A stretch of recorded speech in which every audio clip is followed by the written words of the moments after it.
Hi everybody, I'm Bree the Plant Lady, checking in with a weekly garden tour.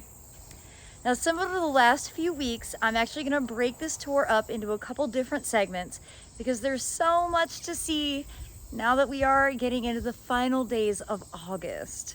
So without further ado, let me turn this camera around and show you around the back garden. Well, let's start with butterflies.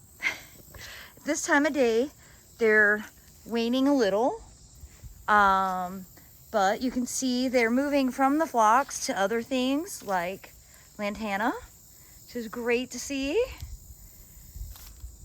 And the garden really is just full of a wide variety of pollinators.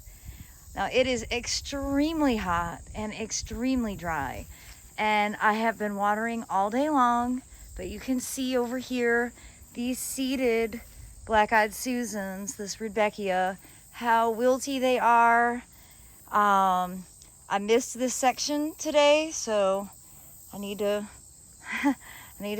move some hoses around and get all of this section watered. There is basically, like, there's no rain in the forecast, and somehow we're not getting thunderstorms, which is really unfortunate. But as you can see, the swallowtails are still quite happy. I haven't walked over here on the north side in a while, and I did notice last week that the hurricane lilies, or naked ladies, are starting to bloom, the Lycoris radiata. But again, dry. I have to water over here. You can see how sad this Hydrangea paniculata green spire is, just super wilty. I actually did run the sprinkler in this corner for about 2 hours today, but you can still see the echinacea. The leaves are all flagged. It's just really hot and really dry, and we are definitely in the dog days. Now, I know I said I was going to do a backyard tour, but I'm walking towards the front, and look at all the butterflies. It's just such a sight to see. This was super wilted this morning, so that's why I went ahead and ran the sprinkler over here.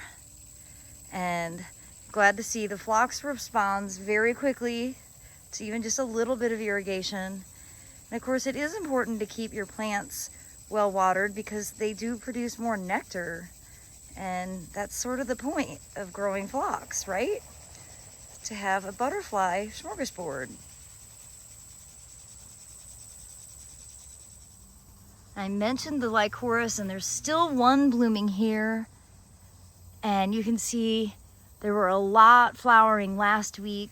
This is just one of my favorites. Now, if we get some more rain, which would be great, I'm positive that I'll have a lot more Lycoris pop out of the ground and start to bloom. But we just really need some water to fall from the sky. Well, and here along the north side, you can see the Tricertus is also very, very dry, but it is starting to bloom. Of course, with some water, it would look better. I guess that's going to be the theme of today's garden tour. It's dry and we need water. We need rain. It is amazing, though, how resilient hellebores are, and carex. Of course, sedums are great, but this ajuga is doing remarkably well. And I have not run a sprinkler over here in, I'd say, at least 2 weeks. I kind of forget about this side of the garden. As we come along here, I'm really pleased with how this border has filled in. Oh gosh, look at that swallowtail and the colocasia. They're so beautiful. And these tomatoes are looking a bit worse for wear, but they are still producing. You know, it's just this time of year. I actually have not watered these today. I need to. But overall, I'm really pleased with how things look. Everything would look better if we were to get some rain. There's no doubting that. I did major cutbacks here in this feed tank bed, and I do want to get this mulched and, you know, just generally cleaned up extra for open garden, which is now less than a month away. I've been harvesting tons of produce, lots of squash and zucchinis, peppers, tomatoes, eggplants, cucumbers. You can see how dry this phlox is, though. It really is showing the signs of stress. So tomorrow I'll be running sprinklers out back. I did want to show you the patio plants. I had an aha moment, everybody. So that is curcuma that I grew from Food Lion, like my local grocery store. And I've decided that that is a way better alternative to canna. Like, I don't care about the flowers on a canna. I actually think they're kind of ugly. What I care about is the foliage. And of course, the leaf rollers make the cannas completely awful. Why not just plant curcuma in pots, sink it in the ground like I did out front, and I would get that tropical texture. So, really happy about that. I'm probably going to go ahead and put that pot out as a canna replacement in the front bed. I'll make sure to make a video about that. I also wanted to show you the black madras. Rice is starting to bloom. You can see it's wind pollinated. It's little white follicles. It only needs 1 mile per hour breeze. And that's part of the reason that grains are so efficient at setting seed. Overall, this is looking great. I'm still keeping it saturated with water, but as that seed matures, I will start to allow the pot to dry out more regularly. Overall, I think it's one of the most beautiful container plants that you can grow through the summertime. I wanted to give a shout out to this dahlia that I grew from seed from Floret Flower. And this is actually, it's overwintered in this spot, so it's perennialized, and it's been blooming basically all summer. More dahlias that I grew from that same seed packet are now starting to bloom. I had actually overwintered these as tubers in my heated shed. I'm not going to dig them out this year. I'm going to let them be. I think that we are now officially warm enough in this section of Zone 7, Central North Carolina, for dahlias to be reliably hardy. The biggest challenge here is winter wet, which sounds absurd as I'm complaining about being dry right now. But honestly, I've just kind of come to the conclusion that it's not worth the effort. They're really easy to grow from seed, so if they don't come through, you can just start fresh. So we've been out of town. Hopefully you watched my tour of Magnolia Gardens. It's such a special place. But I need to get back on the bandwagon harvesting okra. It matures so fast. Like, look at how big this is. I wasn't gone that long. I do love okra. I basically eat okra and zucchini every day in the summertime because I have so many food allergies from having alpha-gal. I really rely on these food crops, and so I'm saying that I need to harvest. I just need to go ahead and get a pair of scissors and start harvesting, because if I wait until tomorrow, they'll be that much bigger. I'm in love with this border, minus how the cucumbers look.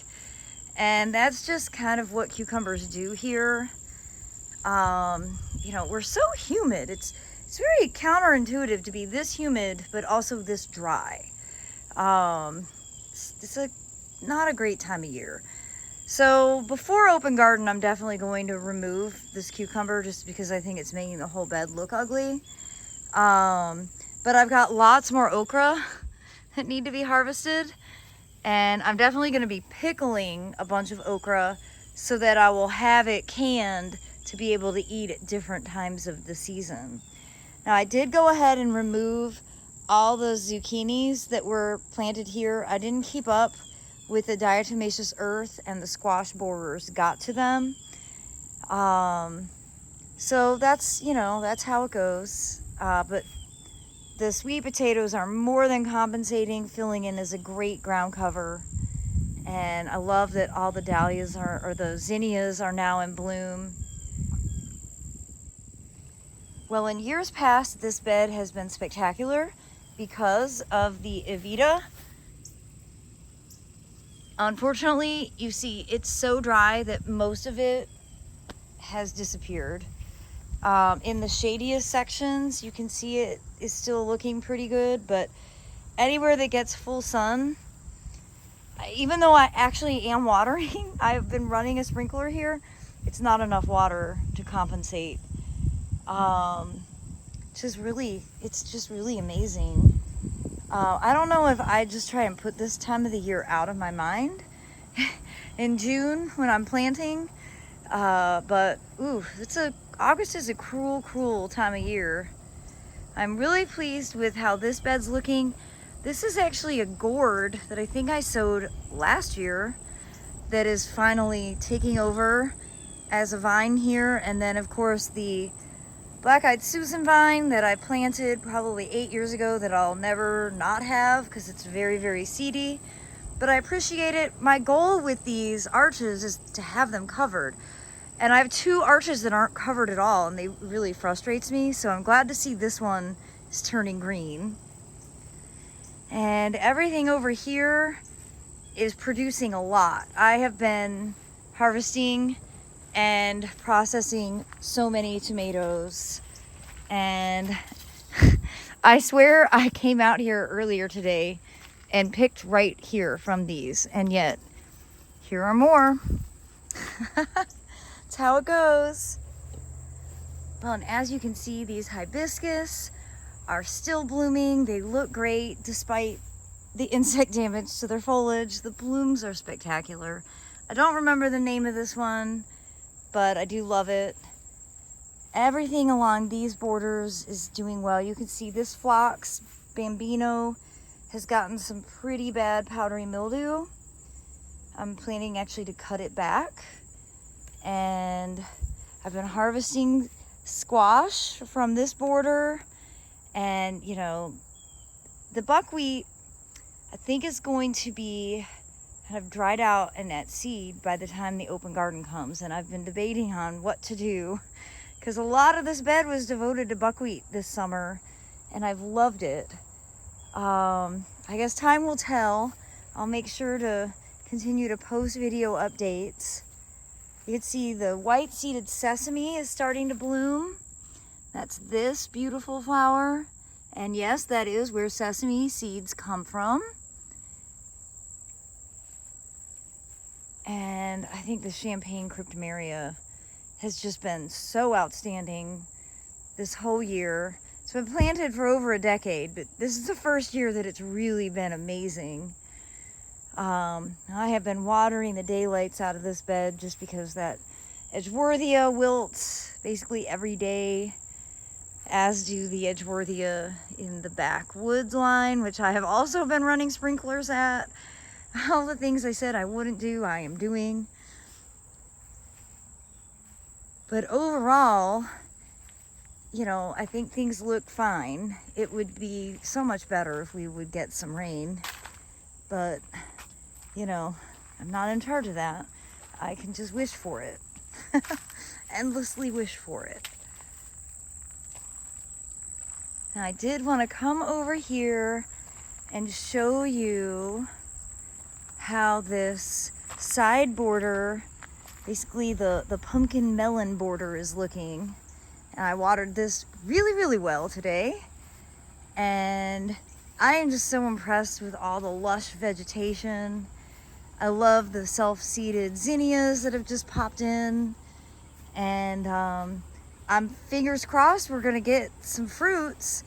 I have 2 big fruit up here. Oh, look, I see one. I might actually harvest this and eat it like a zucchini. I bet that is a butternut. Maybe I'll leave it. But you can see I've got these 2 buckskin. There's a mature one, not quite ready, but close. And this one is just starting to mature. But I really love this border being devoted to big vining curcubits. And I think it looks really good out the master bedroom of the Airbnb. So hopefully all the people who have been visiting and staying here enjoy the view. Well, everybody, I have to leave and drive to a football game where Aiden and Abby are both participating, and their school color is purple, hence my dress. But I do hope that you will tune in tomorrow for another weekly garden tour update right here from my Zone 7 Central North Carolina garden, where I will continue to feature more of what is planted in my back gardens. Thanks so much for watching, everybody.